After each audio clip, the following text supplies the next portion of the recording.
নরসিংদীর মাধবদীর বগিরুদপুরে শহীদ আশিকুর রহমান পাবেল ও তার ৩ বন্ধু অবি, লিমন ও তুষারের নবম শাহাদাত বার্ষিকী উপলক্ষে নানা কর্মসূচির আয়োজন করা হয়েছে।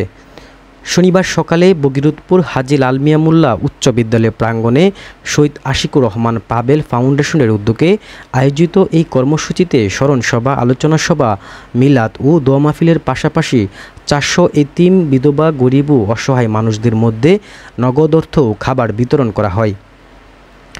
অনুষ্ঠানে প্রধান অতিথি হিসাবে উপস্থিত ছিলেন শহীদ আশিকুর রহমান পাবেল ফাউন্ডেশনের প্রতিষ্ঠাতা ও সভাপতি আব্দুল মুমিন মোল্লা।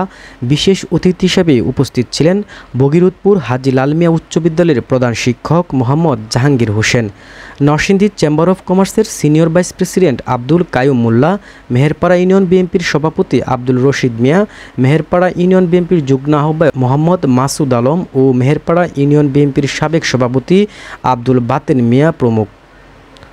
অনুষ্ঠান শেষে উদ্বোধন করা হয় শহীদ আশিকুর রহমান পাবেল স্মৃতি পাঠাগার। শহীদ আশিকুর রহমান পাবেল ফাউন্ডেশনের পক্ষ থেকে জানানো হয়, আত্মমানবতার সেবায় এই ধরনের কার্যক্রম প্রতি বছরই অব্যাহত থাকবে। আলামিন হোসাইন, এটিএন বাংলা, নরসিংদী।